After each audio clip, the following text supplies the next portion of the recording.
Halo semua, perkenalkan nama aku Nurul Hasanah, biasa dipanggil Nurul. Salam kenal ya semua. Jadi di video kali ini aku bakalan sedikit ngejelasin tentang 5 dimensi nilai Hofstede. Dan bakalan aku hubungin dengan kebudayaan asal aku yaitu Padang atau Minang. Nah sebelumnya, kalian udah pada tahu gak sih Hofstede itu siapa? Aku bantu jelasin dikit ya. Hofstede merupakan seorang sosiolog yang pada tahun 1967 sampai 1973 berhasil melakukan penelitian dengan mengumpulkan data dari 50 negara dan berhasil mendapatkan kurang lebih 100.000 jawaban. Lalu ia menganalisis budaya dari beberapa bangsa tersebut dan mengelompokkannya ke dalam beberapa dimensi yang disebut 5 dimensi nilai budaya Hofstede. Nah, udah pada tahu kan Hofstede itu siapa? Jadi langsung aja yuk ke penjelasan 5 dimensi nilai budaya dan analisisnya.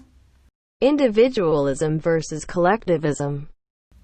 Yang pertama ada individualisme dan kolektivisme. Individualisme merupakan suatu budaya di mana seseorang lebih suka bertindak sebagai individu dibandingkan berkelompok. Sedangkan kolektivisme adalah sebaliknya, merupakan suatu budaya yang menganggap bahwa seseorang merupakan bagian dari suatu kelompok. Nah, kebudayaan Padang atau Minang ini termasuk budaya kolektivisme karena mereka itu suka hidup berkelompok. Contohnya saja, masyarakat Padang itu dikenal sebagai masyarakat yang suka sekali merantau. Mereka akan merantau di kota-kota besar dan biasanya mereka akan membentuk satu kelompok atau paguyuban yang isinya itu masyarakat Padang yang berasal dari daerah-daerah yang sama. Uncertainty avoidance. Yang kedua ada uncertainty avoidance atau penghindaran ketidakpastian. Adalah tingkatan mengenai bagaimana budaya berkaitan dengan ketidakpastian. Uncertainty avoidance ini dibagi menjadi dua. Yang pertama ada high uncertainty avoidance atau penghindaran ketidakpastian tinggi, dan yang kedua ada low uncertainty avoidance atau penghindaran ketidakpastian rendah. Perbedaannya, high uncertainty avoidance itu mereka cenderung menjunjung tinggi kepatuhan dan keamanan, menghindari resiko, menolak perubahan, dan mengandalkan peraturan formal yang ada. Atau arti lainnya mereka itu masih mainstream, masih mengandalkan peraturan dan tradisi-tradisi yang ada. Kalau low uncertainty avoidance, mereka itu memiliki toleransi lebih tinggi untuk menghadapi ketidakpastian, lebih bisa menerima resiko, fleksibel, tidak menyukai struktur yang hierarki, dan berpikir bahwa aturan yang ada itu harus sesedikit mungkin.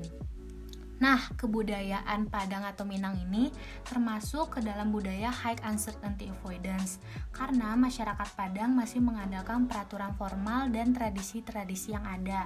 Contohnya aja saat upacara adat pernikahan masih menggunakan tradisi-tradisi atau adat-adat yang kental dari Padang. Power distance. Yang ketiga ada power distance atau jarak kekuasaan, merupakan tingkatan penerimaan dari suatu kekuasaan yang tidak seimbang, di mana perbedaan kekuasaannya tergantung dari tingkatan sosial, pendidikan, jabatan, bahkan sampai umur. Power distance ini dibagi menjadi dua, ada high power distance dan low power distance. Perbedaannya, kalau high power distance, masyarakatnya percaya bahwa kekuasaan dan otoritas itu ada, dan perbedaan kekuasaannya terlihat sangat jelas. Kalau yang low power distance, pada budaya ini tidak adanya ketimpangan kekuasaan berdasarkan perbedaan tingkatan sosial dan yang lainnya, dan kekuasaan dibagikan secara merata. Jika kita analisis dalam budaya Padang atau Minang, kita ambil contoh dan kita tarik dari segi umur. Biasanya di budaya Minang ada orang-orang yang dituakan seperti datuk, nini, mama, yang mana mereka itu memiliki andil dan kuasa yang lebih. Masculinity versus feminism. Yang keempat ada maskulinitas dan feminitas. Maskulinitas merupakan budaya yang masyarakatnya secara tegas membedakan peran gender, di mana kaum pria lebih bersifat tegas, tangguh, dan kompetitif. Sedangkan feminitas merupakan budaya yang masyarakatnya menghargai peran masing-masing gender, peduli dan menjaga hubungan dengan orang lain, mendukung kehidupan sosial, dan baik laki-laki maupun perempuan memiliki peran yang sama.